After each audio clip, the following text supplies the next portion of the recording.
আল্লাহ তাআলা আমাদেরকে বলেছেন যে এই বিপুল পরিমাণ পৃথিবীর উপাদান তোমাকে বানাবার পেছনে আমি রব্বুল আলামিনকে ব্যয় করতে হয়েছে। বিনিময়ে আমি আল্লাহ তাআলা লম্বা সময় তোমাকে সৃষ্টির পেছনে ব্যয় করেছি। আমি আল্লাহ তাআলা ইচ্ছে করলে কুন ফায়াকুন দিয়েও হতো, কিন্তু একজন পুরুষের খাদ্য সেটা পৃথিবীর হাজারো স্থান থেকে আল্লাহ তাআলা নিজেই নির্বাচন করে তার রিজিক হিসাবে তার লোকমা পৌঁছিয়েছেন। সেখান থেকে খাদ্য থেকে বীর্যের ফোঁটা তৈরি হয়েছে। সেখান থেকে 9 মাস ধীরে ধীরে আল্লাহ তাআলা মায়ের পেটে রেহেমে সন্তানের আকৃতি দান করেছেন। এই বিপুল পরিমাণ সময় ব্যবস্থাপনা ইন্তজাম করে আল্লাহ তাআলা বলেন আমি তোমাকে বানিয়েছি। অথচ এত কিছু না করে আমি চাইলে ফুন দিয়ে বানাইতে পারতাম, অথবা কুন হও বললেই হতে পারত, কিন্তু মহব্বত করেছি বলেই তোমাকে অনেক যত্ন অনেক বড় ব্যবস্থাপনা করে আমি আল্লাহ তাআলা বানিয়েছি। এরপরে আল্লাহ তাআলা বলেন কেন বানালাম, নাবতালিহি, যেটা গত জুমায় আমরা বলছি। আল্লাহ তাআলা বলেন আমি তোমাকে এত যত্ন করে, এত বিশাল পরিকল্পনা করে, এত দীর্ঘ সময় ব্যয় করে কেন বানালাম, নাবতালিহি, আমি আল্লাহ তোমাকে পরীক্ষা করার জন্য। পরীক্ষা করার জন্য আসলে তুমি জান্নাতের উপযোগী না জাহান্নামের উপযোগী, এই পরীক্ষা করার জন্য।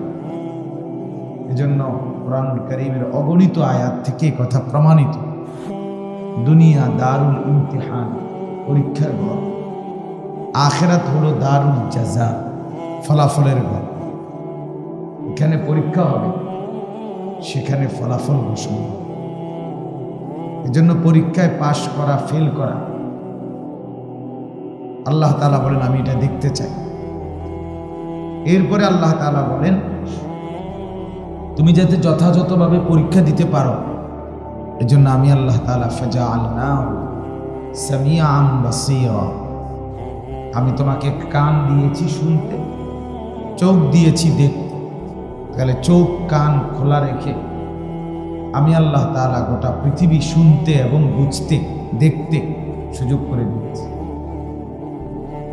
এরপরে তুমি তোমার মতো বুঝে নাও, তোমার মতো নিজের মতো করে দেখে নাও। আল্লাহ তাআলা বলেন এটাও করিনি, তুমি আর বুঝোই কি, বুঝবাই কি। ইন্না হাদাইনাহুস সাবিলা, আল্লাহ তাআলা বলেন আমি একেবারে প্রথম দিন থেকে, সৃষ্টির শুরু থেকে আমি আল্লাহ তাআলা হেদায়েতের রাস্তা, কল্যাণের রাস্তা, জান্নাতের রাস্তা, সফলতার রাস্তা, উত্তীর্ণের রাস্তা, কামিয়াবির রাস্তা দেখায় দিয়েছে নবীদের মাধ্যমে এবং আমার পক্ষ থেকে নাজিলকৃত কিতাবের মাধ্যমে।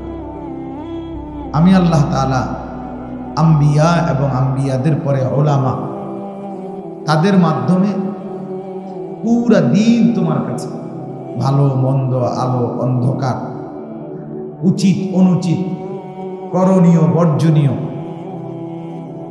গ্রহণযোগ্য অগ্রহণযোগ্য, হালাল হারাম, জায়েজ না জায়েজ, সব কিছু নবীদের মাধ্যমে এবং কিতাবের মাধ্যমে বলে দিয়েছি।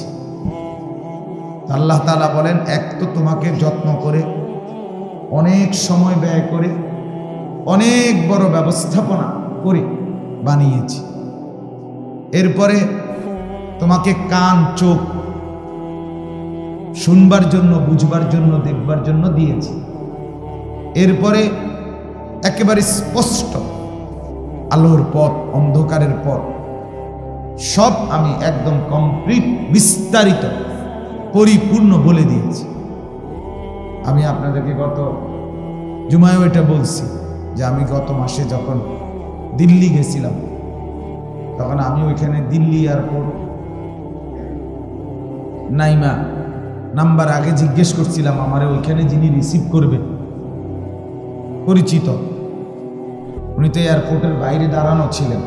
আমি জিজ্ঞেস করছিলাম আগে যে আমি বাইরে হইতে পারবো নি, চিনমুনি এত বড় এয়ারপোর্ট, তো আন্তর্জাতিক এয়ারপোর্ট। কারণ উনি বলছে যে হুজুর আপনি এটা এতটা নিখুঁত দিক নির্দেশনা আছে, অটোমেটিকলি আমার কাছে মানে হাঁটলেই দেখবেন এটা আপনি আমার সামনে এসে পৌঁছবে। এখানে কোনো হারানোর সরে যাওয়ার সিস্টেম নেই। এটা এইভাবে পাই টু পাই লেখা আছে, সব দিক নির্দেশনা দেওয়া আছে, সিস্টেমটাই এভাবে।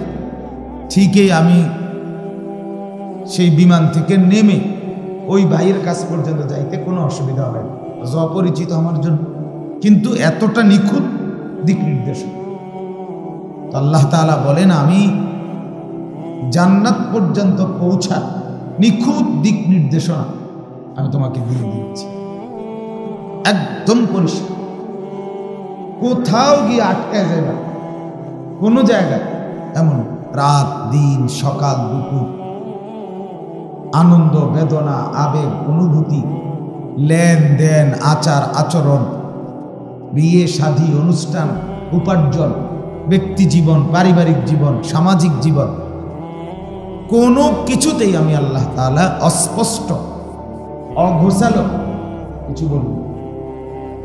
মা ফাররাতনা ফিল কিতাবি মিন শাই, আল্লাহ তাআলা বলেন আমি আমার এই কিতাবে কোনো কিছুর আলোচনা ছেড়ে দেইনি, বাদ দেইনি। ওয়া নাযালনা আলাইকাল কিতাবা তিবয়ানান লিকুল্লি শাই, আল্লাহ তাআলা বলেন নবী আপনার উপরে আমি যেই কিতাব নাজিল করেছি এটা তিবয়ানান লিকুল্লি শাই, সমস্ত বিষয়ের বিস্তারিত বর্ণনা। আল্লাহ তাআলা বলেন ইম্মা শাকিরান ওয়া ইম্মা কাফুরা, এটা বলতেছিলাম মূলত।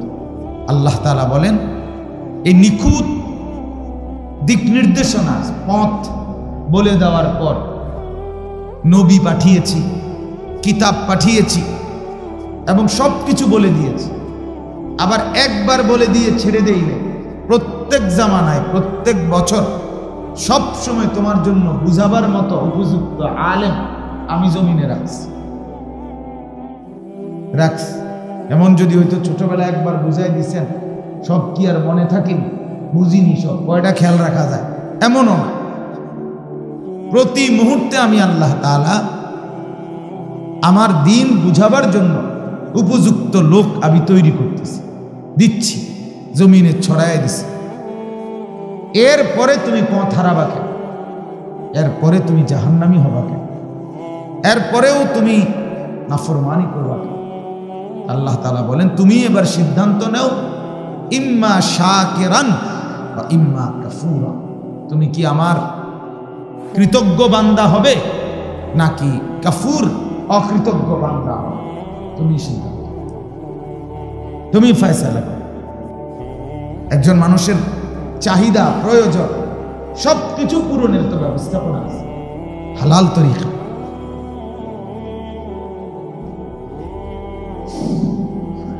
এজন্য আল্লাহ তাআলা আমাদেরকে এই বুঝ আমাকে দান করে। আমি যদি বুঝি আমার লাভ, আপনি বুঝলে আপনি, আমি ভাবলে আমার লাভ, আপনি ভাবলে আপনার। হালাল পন্থায় শরীয়ত সম্মত পন্থায় দুনিয়ার চাহিদা পূরণ করে, এতে দুনিয়াও পূরণ হয় আখিরাতও পূরণ, জান্নাতও মিলেছে। তো হালাল এবং হারামের জ্ঞান এটা একটা গুরুত্বপূর্ণ জিনিস, অত্যন্ত গুরুত্বপূর্ণ জিনিস। আমরা ব্যক্তি জীবনে জানা উচিত আমাদের জবান দিয়ে কিছু হালাল কথা আছে, কিছু হারাম আছে। আমাদের অঙ্গ প্রত্যঙ্গ দিয়ে কিছু হালাল আছে, কিছু হারাম আছে। আমাদের উপার্জনের মধ্যে কিছু হালাল আছে, কিছু হারাম আছে। আমাদের আচার অনুষ্ঠানের মধ্যে কিছু হালাল আছে, কিছু হারাম আছে। আমাদের ব্যক্তি চরিত্রের মধ্যে কিছু হালাল আছে, কিছু হারাম আছে। এগুলো জানা উচিত। মুসলমান কিন্তু অনুসন্ধিৎসু হয়। আমরা তো আসলে একেবারেই কাঠখোট্টা মুসলমান, এটা প্লাস্টিক মডেল, রাবার মডেল মুসলমান, প্লাস্টিকের মতো, মানে এটার কোনো বাড়েও না কমেও না, এটা একটা প্লাস্টিক হয়ে গেছে। জ্ঞানের পরিধি, জানার পরিধি, ইচ্ছা, আগ্রহ, আকাঙ্ক্ষা, গুনাহ ছাড়ার কোনো মানসিকতা আমাদের নাই। আকসার আমরা এই মানে যে যেমনে আসি এক তালে এক লাইনে এটার উপরেই জমে গেছে, স্টিল হয়ে গেছে। আকসারের হালাত এটা। দাড়ি নাই তো নাই, সোজা কথা নাই, এটা রাখতাম না, সোজা ক্লিয়ার, তার এটা সিদ্ধান্ত। সিগারেট বিড়ি খাই, খাবো আমরা, আরো না আমাদের যদি 14 গোষ্ঠীও কর, শিক্ষারেও কর, আমি বিড়ি খামু, এটা কি নাফরমান? এটা কি ধরনের মুসলমান? এটা একটা প্লাস্টিক না, এটা মানুষ কিসের বলে না? একজন মানুষের আখলাক এটা হইতে পারেনি, মুসলমান এমন হইতে পারেনি, এরকম শক্ত হয়ে যাওয়া। আমি ওজনে কম দেই, মিথ্যা বলি, ব্যবসার মধ্যে সুদ খাই অথবা ঠকাই, এটাই একটা জিন্দেগি, এটা স্বাভাবিক, একদম স্বাভাবিক। আশ্চর্য কথা। আরে বাপ, এটা তো মুসলমানের জীবন হইতে পারে, এটা কোনো মানুষের আখলাক হইতে পারে। এটা জরুরি, আমাদের বোঝা উচিত। গুনার উপরে এভাবে জমে থাকা, নাফরমানির উপরে জমে থাকা, এটা মুসলমানের আখলাক। এরে মুসলমান বলে না, এর এক তালে প্রতিদিন, আজ আমি প্রতিদিন বলি, আজ 20 বছর 30 বছর আপনার ঘরে এক তালে রঙিন টেলিভিশন চলতেছে প্রতিদিন, স্বাভাবিকভাবে বেডি বেডা ফোলা মাইয়া টেলিভিশন দেখে, আপনার চেহারায় কোনো ভাঁজ নাই, কপালে কোনো অনুভূতি নেই, আপনার বিবেকের কোনো দংশন নাই, আপনার অনুভূতির মধ্যে কোনো কিচ্ছু নাই। আরে আপনি কি জাতের মানুষ নিয়ে, আপনি কিসের মুসলমান? কি ধরনের মুসলমান আপনি বলেন? মিয়া, এটা কি আখলাক হইতে পারে? এটা কোনো মুসলমানের চরিত্র হইতে পারে? মুসলমান গুনার উপরে এরকম টাইট হয়ে যায় কেন? নাফরমানির উপরে এত শক্ত হয় কেন? গুনাহ তো হতে পারে, ভুল তো হতে পারে, নাফরমানি হয়ে যেতে পারে, ঠিক আছে, আল্লাহকে স্মরণ করে গুনাহ ছেড়ে দেওয়া, আর করবে না ওয়াদা দেওয়া, লজ্জিত হয়ে মাফ চাওয়া। আল্লাহ তাআলা বলে এমন 3টা জিনিস যদি পাই, ঠিক আছে মাফ, ঠিক আছে মাফ। কিন্তু আল্লাহ তাআলা বলবেন, বান্দা তুমি কি ধরনের আস্তাগফিরুল্লাহ পড়তেছো? যখন আস্তাগফিরুল্লাহ পড়তেছো তখনও তোমার মুখে বিড়ির দুর্গন্ধ, তুমি কও আস্তাগফিরুল্লাহ, কিতা কও? কথা বলেন। তোমার পকেটে সুদের টাকা, ঘুষের টাকা, সিটারির টাকা, এই মাত্র বাটফারি করে কামাই করে থুই আইছো, তুমি কও আস্তাগফিরুল্লাহ, কিতা আস্তাগফিরুল্লাহ? কি মাফ চাচ্ছ? কিসের মাফ বলেন? আপনি গুনাহ মাফ চাওয়া মানে কি? কি মাফ চাইলেন? এটা তামাশা না? আল্লাহর সাথে ঠাট্টা করা না? রব্বুল আলামিনের সাথে মস্কারি করে না এটা? এই যে সারা সপ্তাহ যারা নামাজ পড়ে না, শুধু জুমার নামাজ পড়ে, এরা আল্লাহর সাথে তামসা করে না? তামাশা করে কিনা বলেন? তামাশাই তো করে। এরা আল্লাহর সাথে মস্কারি করে, মানে যেন আল্লাহ আপনি তো বোঝেন, আমি তার সবসময় আউইন না, না আমি শুধু শুক্রবারে আউইন না, বেশি কিছু মনে নিয়ে না। বাহ, মনে যেন রসিকতা করে আল্লাহর সাথে। আল্লাহ তাআলা মনে যেন কিছুই মনে করেন। রব্বুল আলামিন কোরআনুল কারীমে বলছেন, বেটা আমি নগদ সোজা করে নিতে পারতাম, নগদ ফিডা দিলে ফজরের নামাজ না পড়ে ঘুমায় রইলি। আল্লাহ তাআলা বলেন, আমি যদি শুধু ফেরেশতা পাঠাই বলতাম একটা লাথি দে, ফাসাদ মারে, এক লাথির লগে ইন্ডিয়ার হেমাতাত গিয়ে ফেলাইত, একটা লাথি মার তারে নিয়া, কি হতো তখন? বলেন কি হতো তখন? আল্লাহ তাআলা এটা পারবে না? বলেন বলেন তো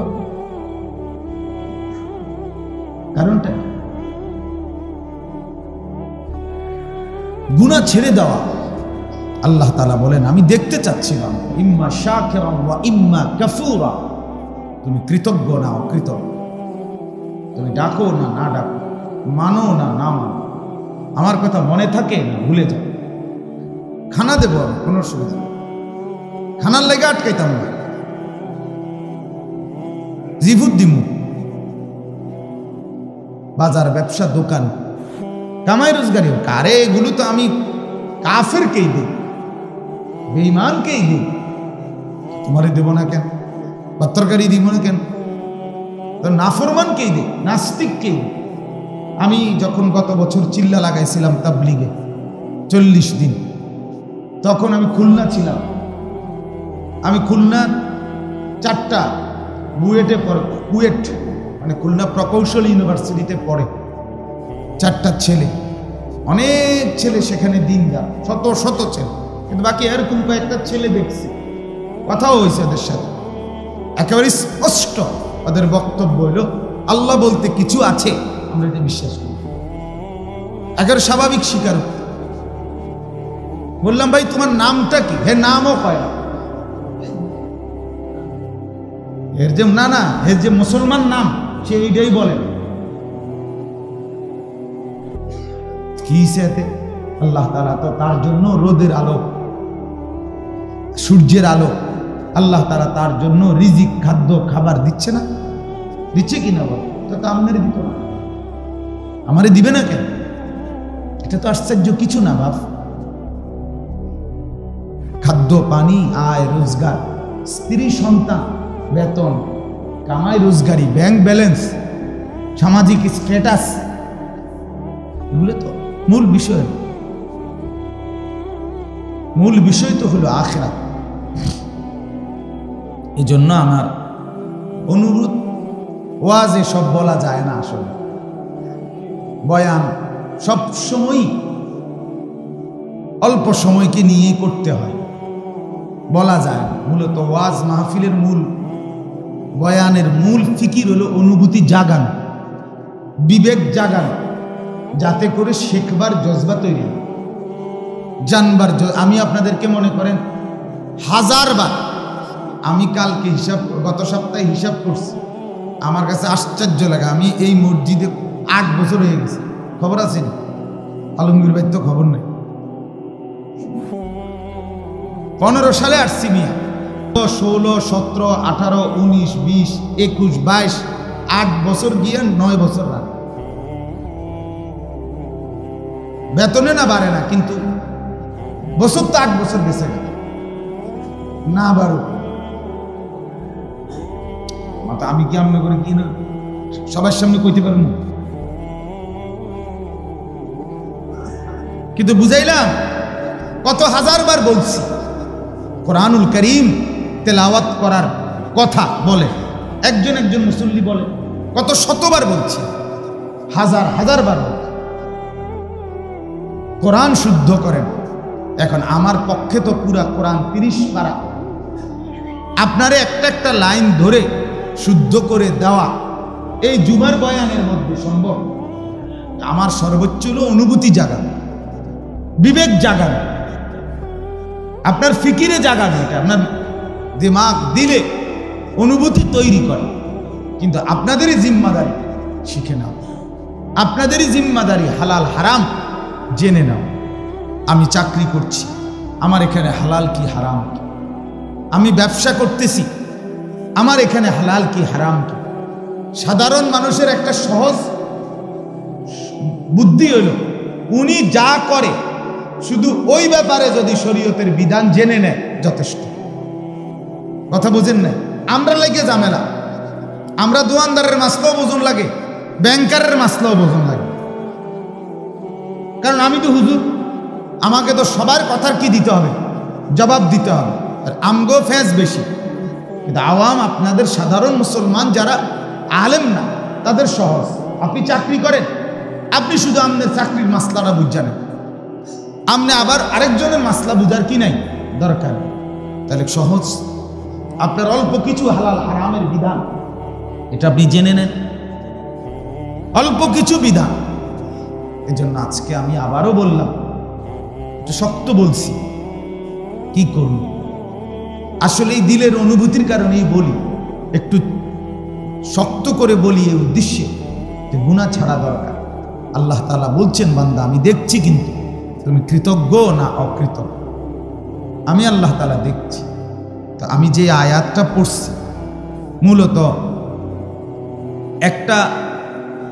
দুইটা জিনিস এখানে, একটা হাদিস শুধু শোনাবো, দুইটা গুনার কথা, যে কারণে কবরের আযাব হয়, এটা যেন আমাদের মধ্যে না থাকে, এই জন্য এটা পড়ছিলাম। হালাল এবং হারাম, উচিত এবং অনুচিত ধীরে ধীরে অল্প অল্প করে হলেও আমাদের জানা উচিত, ত্যাগ করা উচিত। এখানে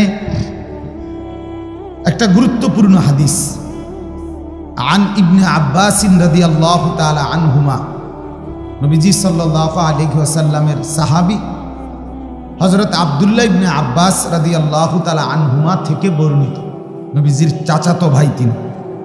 আন্না রাসূলুল্লাহ সাল্লাল্লাহু আলাইহি ওয়াসাল্লাম মাররা বিকবরাইন, মনোযোগ দিয়ে শুনেন, নবীজি সাল্লাল্লাহু আলাইহি ওয়াসাল্লাম একদিন দুইটি কবরের পাশ দিয়ে যাচ্ছিলেন। ফাকালা, অতঃপর তিনি বললেন, ইন্নাহুমা ইউআযাবান, নিশ্চয়ই এই দুই কবরের মধ্যে আযাব হচ্ছে। নবীজি বললেন, আল্লাহ তাআলার পক্ষ থেকে তিনি জেনেছেন। এরপরে নবীজি বলেন, ওমা ইউআযাবানে ফি কাবীরিন, এই দুই ব্যক্তির কবরের আযাব বড় গুনাহের কারণে, সামান্য একটু বদ অভ্যাসের কারণে, খুব মারাত্মক বড় গুনাহ না, ভয়ঙ্কর কিছু না, সামান্য একটু বদ অভ্যাস, এই কারণে এই দুই ব্যক্তির কবরে আযাব হচ্ছে। বালা ইন্নাহু কাবীর, হ্যাঁ নবীজি বলেন, চিন্তা করলে এই দুইটাও অনেক বড়, অনেক বড়। অর্থাৎ ঈমানদারের জন্য তাকে জান্নাতে যেতে বাধাগ্রস্ত করবে এমন ছোট্ট গুনাহটাও তার জন্য ভয়ঙ্কর, ভয়ঙ্কর। একটা 1 কোটি টাকা দামের গাড়ির রাস্তায় চললে তার চাকার জন্য একটা পিন, এটাও ক্ষতিকর, কারণ এটা যদি তার চাক্কা কি করে দেয়, রাস্ট করে দেয়, তাইলে তার পুরো 1 কোটি টাকা দামের গাড়ি এখানেই কি হয়ে যাবে, দাঁড়ায় যাবে। এটাও তো তার জন্য খেয়াল করা, যে এটাও যেন না ঘটে, এলেও তো মুসিবত। আল্লাহ নবী সাল্লাল্লাহু আলাইহি ওয়াসাল্লাম বলেন, দেখতে যদিও খুব বিরাট কোনো অপরাধের কারণে আযাব হচ্ছে না, তো চিন্তা করলে সেটাও বড়। আচ্ছা কি? আম্মা আহাদুহুমা ফাকানা ইয়ামশি বিন নামিমা, আল্লাহ নবী সাল্লাল্লাহু আলাইহি ওয়াসাল্লাম বলেন, প্রথম যে ব্যক্তি যার কবরে আযাব হচ্ছে, তার সমস্যা ত্রুটি হলো ইয়ামশি বিন নামিমা, সে মানুষের মধ্যে সগলখুরি করে হেঁটে বেড়াবে। নাম্মাম, একের কথা অপরের কাছে ফাসাদের জন্য, ঝগড়া তৈরি করার জন্য, দুইজনের মাঝে কথা চালাচালি করে, কথা এদিক থেকে ওইদিকে পৌঁছাইয়া ঝগড়া লাগায়, এরে বলে নাম্মাম। ওয়াহিয়া নকলুল কালাম বাইনান নাস আলা জিহাতিল ইফসাদ, রিয়াজুস সালিহিনের ইবারত। এক মানুষের কাছ থেকে আরেক মানুষের কাছে কথাকে নিয়ে যাওয়া, এই উদ্দেশ্যে যেন দুইজনের মধ্যে কি হয়ে যায়, ঝগড়া, দ্বন্দ্ব। আপনার কথাটা মাত্র উড়াইছি, উড়াইতে সারি না, সুরে লাইছে আপনার গাইলে, এখানে মনে যেন মানুষও মনে করে না। এই কইল ওই বেটারে, আবার ওই বেটার কাছেও গিয়ে বলছে আমনে তো মনে হয় আমনে তো কত ভালা, আমি না জানি এবারটা কি অবস্থা, আপনার কথা তো উড়াইতামে ফেললাম না। এই মানে দিছে ওনারও বেজার লাগায়, এই দুইজনের মধ্যে ঝগড়া লাগায় দেওয়া, ফাসাদ লাগায় দেওয়া। আল্লাহ নবী সাল্লাল্লাহু আলাইহি ওয়াসাল্লাম বলেন, লা ইয়াদখুলুল জান্নাতা নাম্মাম, বুখারী মুসলিমের হাদিস, মুত্তাফাকুন আলাইহ। এই ব্যক্তি চগলখোর, যে দুই মানুষের মধ্যে ঝগড়া তৈরি করে কথার মাধ্যমে, আল্লাহ নবী বলেন সে কখনোই জান্নাতে যাবে না। নাউযুবিল্লাহ। তো এখানেও নবীজি এটা বললেন যে এই ব্যক্তির কবরে আযাব হচ্ছে এই বদঅভ্যাসের কারণে। আচ্ছা, 2 নাম্বার, ওয়া আম্মাল আখারু ফাকানা লা ইস্তাতিরু মিন বাউলিহি, এটাই তরজমা বললে শেষ। নবীজি বলেন দ্বিতীয় যে ব্যক্তিটির কবরে আযাব হচ্ছে সে কারণ হলো এই ব্যক্তি নিজের প্রস্রাব থেকে, পেশাবের ফোঁটা থেকে নিজেকে যথাযথভাবে পাক রাখত না। এবং লা ইস্তাতিরু, 2টা রাওয়ায়, এটা হলো লা ইস্তাতিরু, প্রস্রাব খোলামেলা করত, আড়ালে নিয়ে নিজেকে প্রস্রাব করত না। খারাইয়া মুক্তি দিছে রাস্তার পাশে, বুঝেন না? এরকম ভদ্রলোক আছে না, ভদ্রলোকে তো সেন্টাইন না আলাদা বিড়ি মুখে, বাহ, স্বাভাবিক, কোনো পেরেশানি নেই, রাস্তার পাশে পেশাব করতেছে, মানুষ এখান দিয়ে যাচ্ছে, সিএনজি যাইতেছে, অটো যাইতেছে, ওনার অসুবিধা কি? মানুষের যেমন মানুষ যাইব, আমার মতো আমার সমস্যা, অপদার্থ কথাকার। আল্লাহ নবী সাল্লাল্লাহু আলাইহি ওয়াসাল্লাম বলেন, আড়ালে অর্থাৎ গোপনে যে প্রস্রাব করে নাই এবং প্রস্রাবের ছিটা থেকে নিজের কাপড়, লুঙ্গি, যা প্যান্ট, মানে নিজের পরিধানের কাপড়কে পবিত্র রাখে নাই, পাক রাখে নাই, ছিটা পড়ছে খেয়াল করে নাই, গুরুত্ব দেয় নাই, আল্লাহ নবী সাল্লাল্লাহু আলাইহি ওয়াসাল্লাম বলেন এই কারণে এই ব্যক্তির কবরে আযাব হচ্ছে। তাহলে আমার আজকে এই 2টা নিষেধ কবরের আযাব হয়। 1 নাম্বার হলো 2 মানুষের মধ্যে ঝগড়ার নিয়তে কথা চালাচালি, কথা বললে সেই কারণে যে ঝগড়া তৈরি হয় ওই ব্যক্তি কবরে আযাব হয়।